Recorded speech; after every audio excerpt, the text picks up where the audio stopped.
Não tenhamos medo deles. Não há nada o que temer. Um dos militantes de esquerda da velha guarda, agora beirando a meia-idade. 2.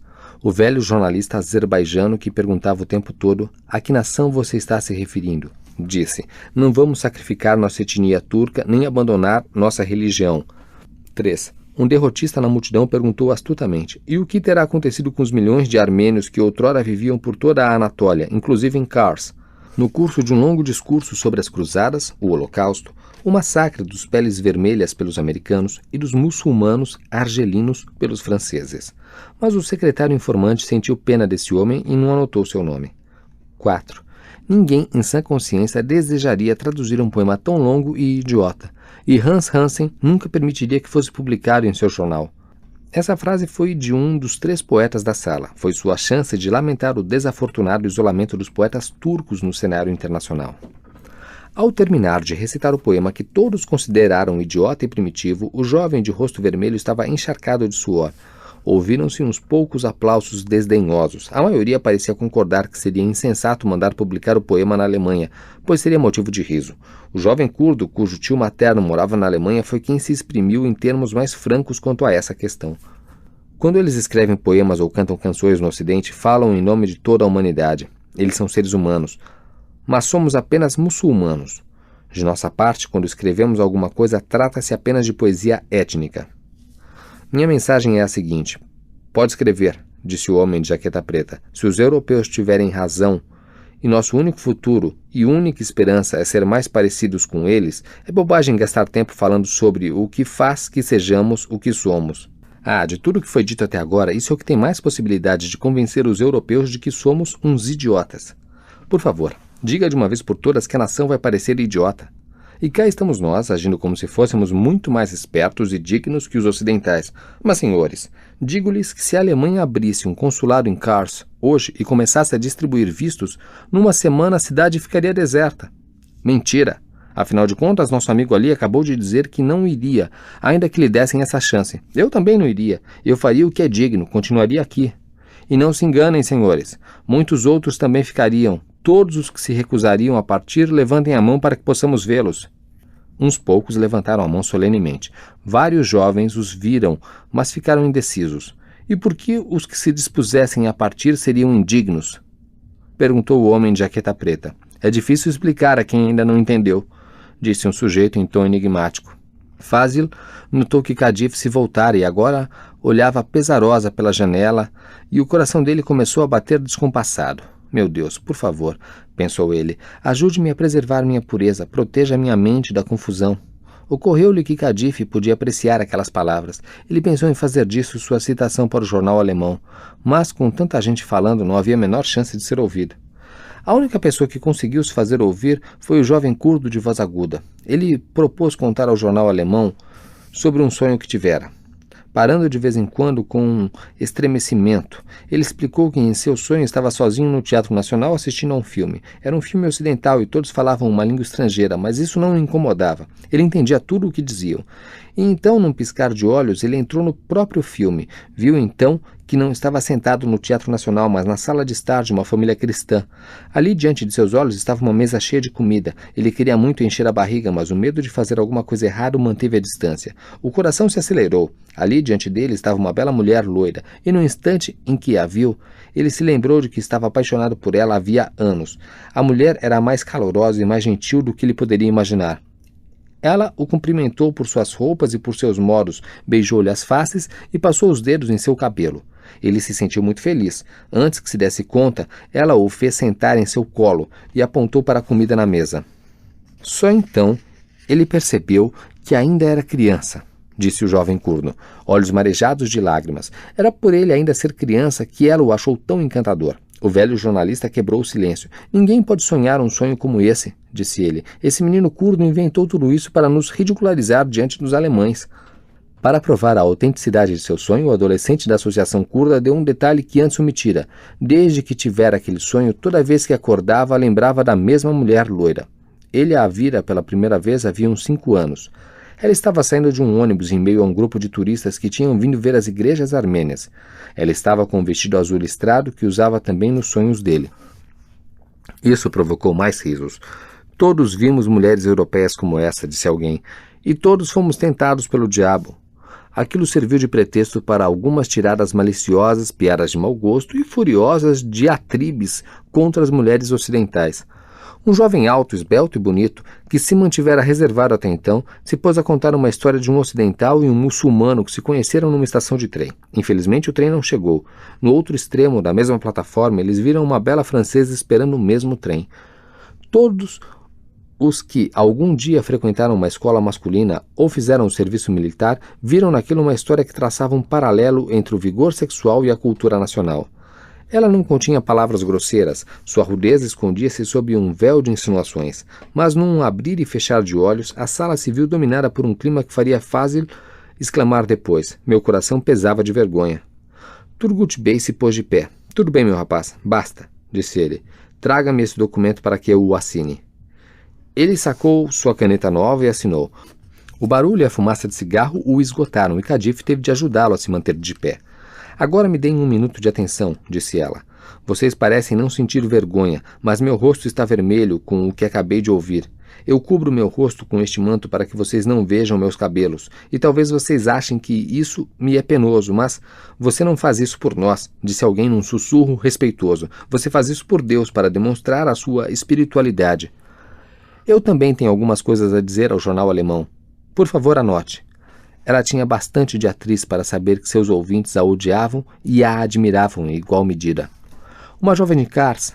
Não escreva isso, escreva. Uma jovem muçulmana que vive em Kars cobriu sua cabeça por motivos religiosos pessoais, mas também usa o manto como símbolo de sua fé. Certo dia, essa jovem se toma de revolta e arranca o manto da cabeça.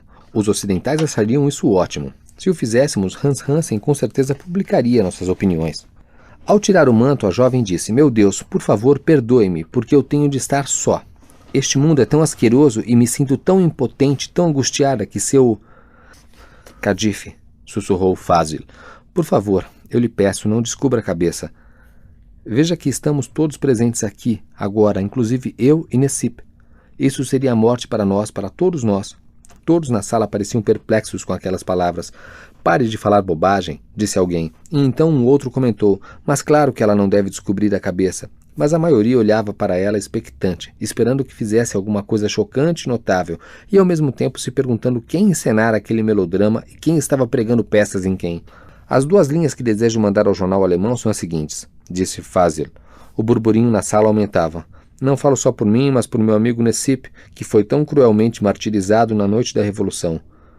Khadif, nós a amamos muito. Se você descobrir a cabeça, eu me mato. Então, por favor, não faça isso.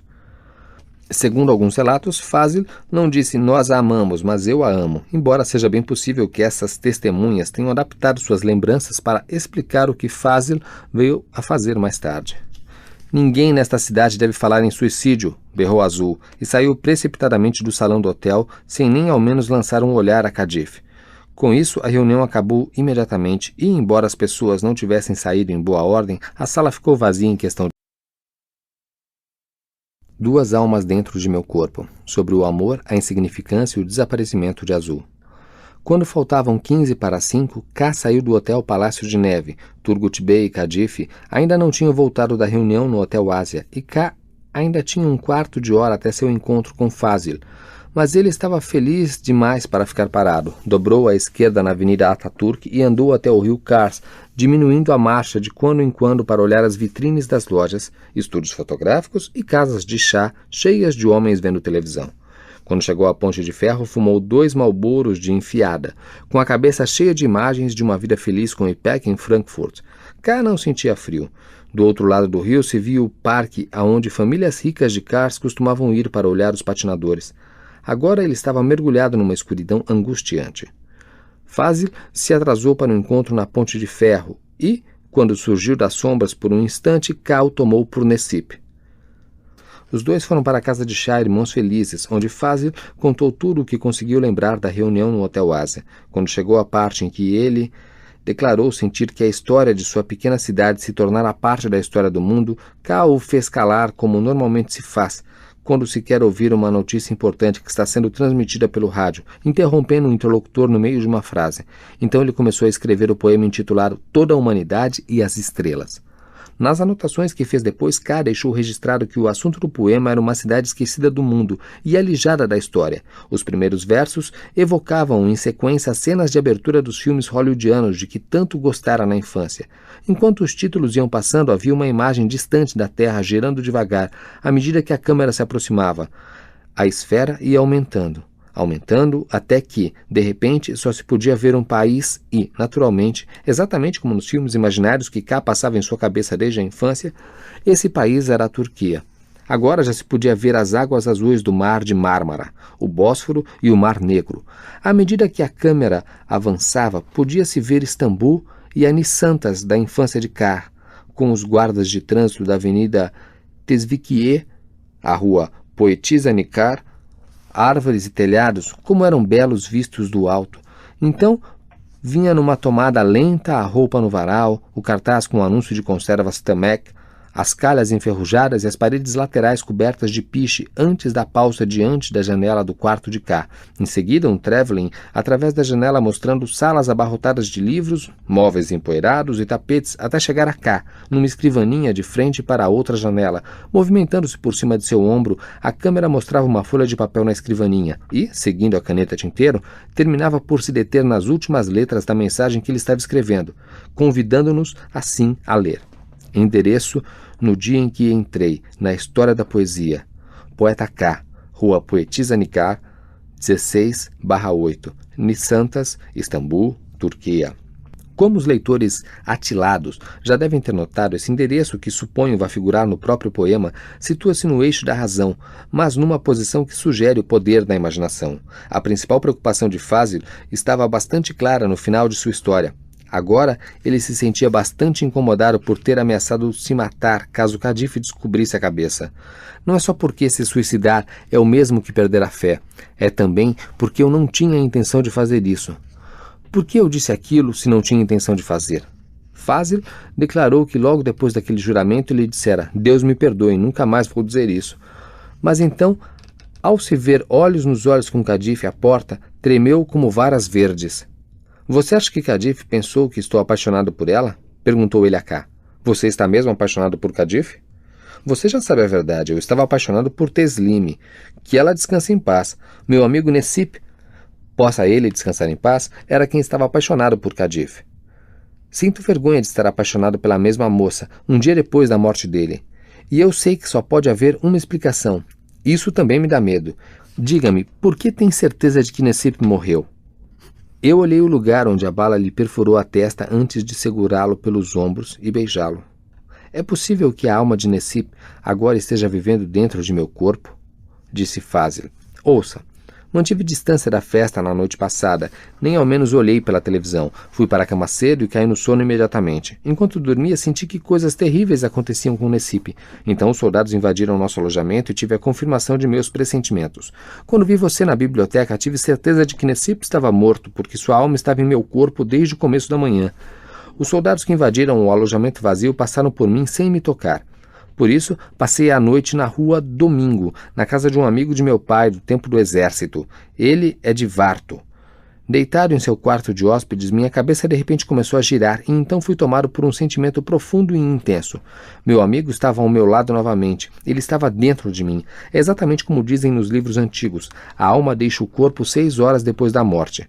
Segundo Suyuti, nesse momento a alma é uma coisa instável, feito mercúrio, e tem de ficar em Berzá até o dia do juízo final, mas em vez disso a alma de Nessip resolveu entrar em meu corpo. Tenho certeza, estou com muito medo também, porque o Corão não fala disso em lugar nenhum, mas só isso pode explicar por que me apaixonei tão depressa por Cadife. Então a ideia de me suicidar por causa dela tampouco era minha. Você acha que a alma de Nessip entrou mesmo em meu corpo? Se é o que você acha, disse K prudentemente, você é a única pessoa a quem eu contei. Nessip lhe contou segredos que nunca contou a ninguém. Por favor, diga-me a verdade. Nessip nunca me disse que a dúvida do ateísmo tinha calado no fundo de sua alma, mas pode tê-lo dito a você. Nessip alguma vez lhe disse que ele, Deus nos defenda, duvidava da existência de Deus? Não era o tipo de dúvida que você supõe. O que ele me disse era diferente. É como imaginar que seus pais vão morrer algum dia e comprazer-se com essa tristeza. Eram pensamentos que lhe vinham, sem que ele o desejasse, sobre o que aconteceria se seu amado Deus não existisse. Agora a mesma coisa está acontecendo comigo, disse Fazil. Não tenho mais dúvidas de que a alma de Necipe pôs esses pensamentos em mim. Esse tipo de dúvida não é ateísmo. Mas agora já estou me igualando às jovens suicidas, disse Fazil, com tristeza. Poucos minutos atrás eu disse estar disposto a me suicidar. Não quero acreditar que meu querido falecido amigo era um ateu. Mas agora eu ouço a voz de um ateu dentro de mim e isso me deixa apavorado. Não sei se lhe acontece o mesmo, mas você esteve na Europa, conheceu todos os intelectuais e todos aqueles viciados em álcool e em pílulas que vivem lá. Então, por favor, diga-me novamente, como é ser ateu? Bem, com certeza eles não ficam fantasiando interminavelmente sobre suicídio. Eu não fantasio interminavelmente, mas às vezes penso sobre isso. Por quê? Por causa de Cadife. Não consigo tirá-la de minha mente. Fecho os olhos e ela está lá, lucilando diante de mim. Quando estou estudando, vendo televisão, esperando o entardecer, tudo me lembra Cadife, mesmo que não tenha nada a ver com ela, o que é muito doloroso para mim. Isso começou a acontecer antes de Necipe morrer. Para dizer a verdade, não era bem Teslime que eu amava. Sempre amei mesmo Cadife. Mas como meu amigo a amava, escondi meus sentimentos. E na verdade foi Necipe quem os despertou, falando sem parar sobre Cadife.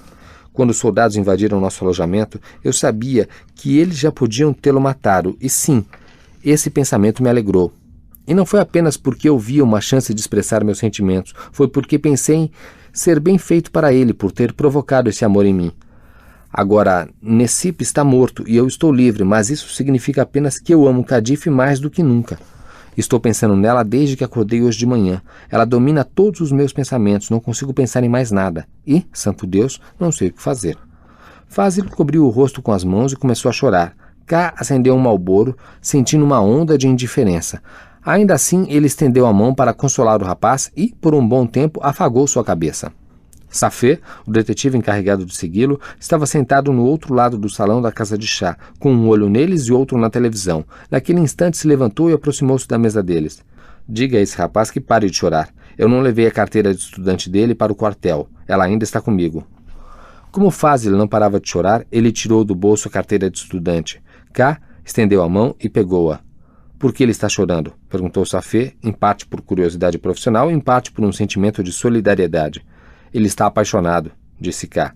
O detetive se descontraiu imediatamente. K ficou observando-o sair da casa de chá e desaparecer na escuridão da noite. Mais tarde, Fazil perguntou o que devia fazer para chamar a atenção de Cadife, acrescentando que todos em Kars sabiam que K estava apaixonado pela irmã de Cadife. A paixão de Fazil parecia tão desesperada e impossível que K se perguntou se seu amor por Ipek não estaria na mesma condição. Os soluços de Fazil foram se abrandando, enquanto K repetia com tristeza o conselho que Ipek lhe dera. Seja você mesmo, só isso. Isso não vai ser possível enquanto eu tiver duas almas dentro do meu corpo, disse Fazil. Principalmente com a alma ateia de Necipe assumindo o controle pouco a pouco. Durante anos e anos achei que meus amigos e colegas estavam errados em se meter em política e agora de repente quero me juntar aos islamitas e fazer alguma coisa para protestar contra esse golpe militar. Mas mesmo aí, temo que minha motivação seja fazer que Cadife preste atenção em mim. Assusta-me não ter nada em minha cabeça além de Cadife. E não é só porque eu não a conheço, é porque isso prova que não passo mesmo de um ateu. Para mim só importam o amor e a felicidade. Quando Fazil prorrompeu em soluços novamente, K pensou em lhe dizer que não devia ficar falando de sua paixão por Cadife em público. Isso lhe traria sérios problemas se Azul viesse a saber. Se todos sabiam de sua própria relação com Ipek, pensou K, logicamente todos sabiam também do relacionamento de Cadife com Azul.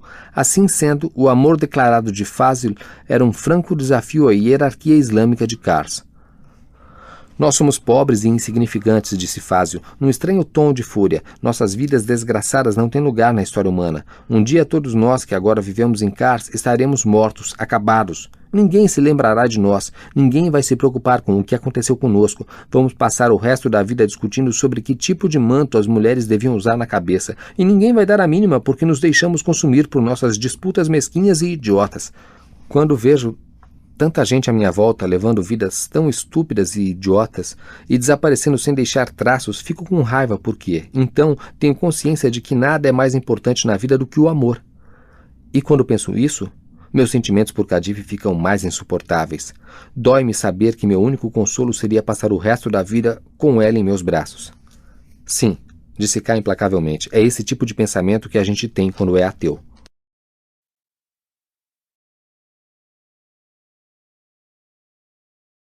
Fazil começou a chorar novamente. K não conseguiu lembrar o que conversaram depois disso ou não quis registrar por escrito. Suas anotações nada dizem sobre o final dessa conversa. Na tela da televisão, um bando de crianças americanas fazia palhaçadas para a câmera. Derrubavam cadeiras, quebravam aquários e então de repente todos estavam chapinhando na água. Tudo isso ao som de risos pré-gravados. Como todos os demais na casa de chá, Fazil e K esqueceram seus problemas e ficaram rindo das palhaçadas das crianças americanas. Quando Zahid entrou na casa de chá, K e Fazil estavam olhando um caminhão avançar furtivamente pela floresta. Ela entregou a K um envelope amarelo, pelo qual Fazil não mostrou nenhum interesse. K o abriu e leu o bilhete que havia nele. Era de Ipek. Ela e Kadif propunham encontrá-lo em 20 minutos na confeitaria Vida Nova. Felizmente, Zahid ficara sabendo onde ele estava por Safé, que se encontrava na casa de chá Irmãos Felizes. Quando Zahid ia saindo, Fazil disse: "O neto dela é da nossa turma. Ele é louco por apostas. Quando tem briga de galo ou de cachorro, ele sempre aposta." K lhe entregou a carteira de estudante. "Eles querem que eu volte ao hotel para jantar", disse ele, levantando-se. "Você vai se encontrar com Kadif?" perguntou Fazil em tom de desespero. A piedade e o enfado que ele viu no rosto de K fizeram-no corar de vergonha. Quando K saiu da casa de chá, Fazil gritou: "Eu quero me matar. Se você a vir, diga-lhe que se ela descobrir a cabeça, eu vou me matar. Não por ela descobrir a cabeça, mas sim pelo prazer de me matar em sua honra." Como tinha tempo de sobra para ir à confeitaria Vida Nova, K resolveu tomar as ruas secundárias. Seguindo pela Rua do Canal, ele viu a casa de chá onde escrevera Ruas de Sonho naquela manhã. Só quando entrou é que percebeu que não estava destinado a escrever seu próximo poema naquela casa de chá enfumaçada e meio vazia. O que ele queria era atravessar o salão e sair pela porta dos fundos. Cruzou o pátio coberto de neve e andou até o muro baixo que ele mal conseguia ver, agora que estava escuro, e desceu os 3 degraus que levavam ao porão, ouvindo os latidos do mesmo cachorro. Uma fraca lâmpada iluminava o interior. Agora o odor de carvão e de roupas sujas misturava-se ao de Hack. Ele via várias silhuetas aglomeradas em volta da estufa, que zumbia continuamente. Quando ele viu que era o agente do MIT, de nariz adunco bebendo Hack, com a georgiana tuberculosa e o marido, não se surpreendeu nem um pouco. Eles tampouco pareceram surpresos com a sua presença. K observou que a mulher estava usando um elegante chapéu vermelho. Ela lhe ofereceu ovos cozidos com pão sírio e o marido lhe serviu um copo de Hack. Enquanto K ainda descascava o ovo cozido, o agente do MIT lhe disse que aquela sala da caldeira não era só o lugar mais aquecido de Kars, era um verdadeiro paraíso. O poema que K escreveu durante o silêncio que se seguiu, sem a menor dificuldade e sem que faltasse uma só palavra, foi o que ele haveria de intitular depois Paraíso. O fato de tê-lo colocado exatamente no eixo da imaginação do floco de neve, longe do centro, não significava que o paraíso era um futuro puramente onírico. Para K, o paraíso era o lugar onde guardamos nossas lembranças. Lembrando esse poema depois, ele conseguiu evocar uma fieira de lembranças. As férias de verão de sua infância, os dias em que matara a aula, as ocasiões em que ele e sua irmã foram para a cama dos pais, vários desenhos que ele fizera por essa época, e o dia em que teve um encontro com uma menina que conhecera numa festa na escola e ousou beijá-la. Enquanto andava em direção à confeitaria Vida Nova, seus pensamentos estavam em Ipek. Ao chegar, as irmãs já estavam lá. Ipek estava tão linda, e K sentiu tamanha felicidade ao vê-la que lhe vieram lágrimas aos olhos. Ainda que fosse possível que aquela reação se devesse ao Hack que acabara de beber com o estômago vazio, sentar-se à mesa com 2 jovens encantadoras o fazia sentir-se não apenas feliz, mas também orgulhoso. Ele pensou naqueles lojistas turcos abatidos de Frankfurt, que sorriam e acenavam para ele toda manhã e toda noite, e se perguntou o que eles iriam pensar se o vissem ali agora com aquelas 2 mulheres. Naquele dia, ele não tinha nenhuma plateia. Não havia mais ninguém na sala, exceto o velho garçom que estivera presente quando do assassinato do diretor do Instituto de Educação. Mas no instante mesmo em que se sentou na confeitaria Vida Nova com Ipek e Kadif, teve certeza de que sempre haveria de lembrar daquela cena, como uma fotografia tirada de fora da loja. Ela o mostrava sentado à mesa com 2 belas mulheres. Pouco importava se uma delas escondia a cabeça com um manto. Ao contrário de K, as duas mulheres não estavam nem um pouco calmas. Depois que K contou que Fazil lhe deram um relato completo da reunião no Hotel Ásia, e Peck foi direto ao assunto. Azul saiu da reunião furioso, e Kadif agora se arrepende do que disse lá. Mandamos a Rede ao seu esconderijo, mas ele não estava lá. Não conseguimos encontrá-lo em lugar nenhum. Quando ela começou a falar, foi no tom de uma irmã mais velha tentando ajudar a mais nova em situação difícil, mas logo ficou evidente que ela também estava aflita. E o que acontece se vocês o encontrarem? Nós queremos ter certeza de que não o pegaram, e acima de tudo queremos ter certeza de que ainda está vivo, disse Peck. Ela lançou um olhar a Kadif que parecia prestes a debulhar-se em lágrimas. Por favor, encontre-o e pergunte-lhe se tem alguma coisa a nos dizer. Diga-lhe que Kadif está disposta a fazer tudo o que ele pedir. Vocês conhecem Kars melhor do que eu. Está escuro e somos mulheres, disse Peck. A esta altura você já aprendeu a andar pela cidade. Vá ver o que consegue descobrir nas casas de chá, Homem na Lua e Divina Luz, que são frequentadas pelos estudantes islamitas da escola secundária religiosa. Ambas estão cheias de policiais à paisana, que vivem aos mexericos. Se aconteceu algo de ruim a Azul, com certeza eles vão estar comentando. Kadif pegara um lenço e estava suando o nariz. K teve a impressão de que ela mal continha as lágrimas. Traga-nos notícias de Azul, disse Peck. Se continuarmos aqui, nosso pai vai começar a se preocupar. Ele o espera para jantar.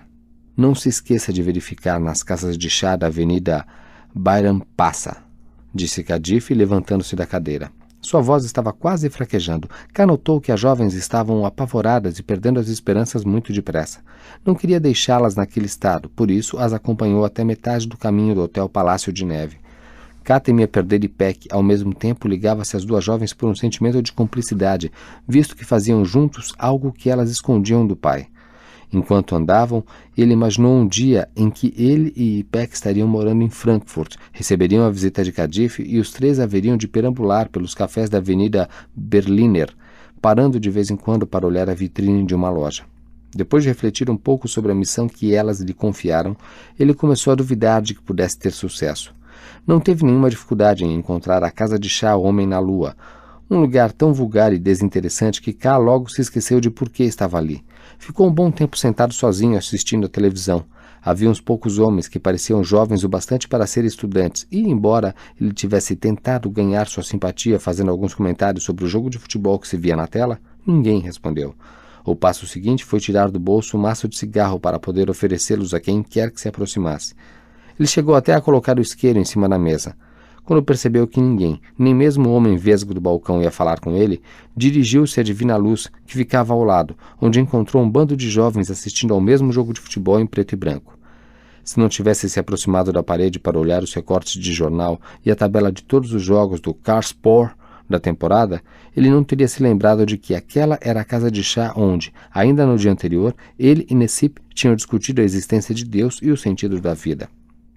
Olhando mais uma vez a versalhada que alguém rabiscara no pôster do Karlspor e vendo que outro poeta acrescentara mais alguns versos desde o dia anterior, ele pegou o caderno e começou a copiá-los. Então é assim, nossa mãe não vai voltar do paraíso. Nunca mais vamos sentir o seu abraço. Porém, não importa quantas surras ela leve de nosso pai, continuará aquecendo nossos corações e insuflando vida em nossas almas, porque esse é o destino. E a merda em que vamos nos afundar fede tanto que faz a cidade de Kars parecer um paraíso. Você está escrevendo um poema? Perguntou o menino do balcão. Muito bem, disse K. Diga-me uma coisa, você sabe ler um escrito de cabeça para baixo? Não, irmão. Não sei ler nem na posição certa. Fugi da escola, por isso não aprendi a decifrar o código. Mas agora isso é tudo coisa do passado. Quem escreveu o novo poema ali na parede? Metade dos rapazes que costumavam vir aqui são poetas. Por que eles não estão vindo aqui hoje? Ontem os soldados levaram todos eles. Alguns agora estão na cadeia e os outros estão escondidos. Se quiser, pergunte àqueles homens ali. Eles são policiais à paisana. Então devem saber. O rapaz apontou para dois jovens que, no canto, discutiam exaltados sobre a partida de futebol. Mas, em vez de aproximar-se deles para perguntar sobre os poetas desaparecidos, K dirigiu-se à porta. Ficou contente em ver que a neve começara a cair novamente.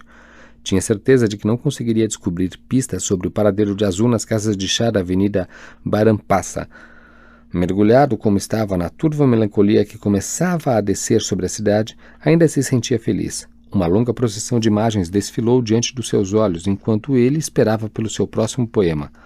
Um sonho acordado de feios edifícios de concreto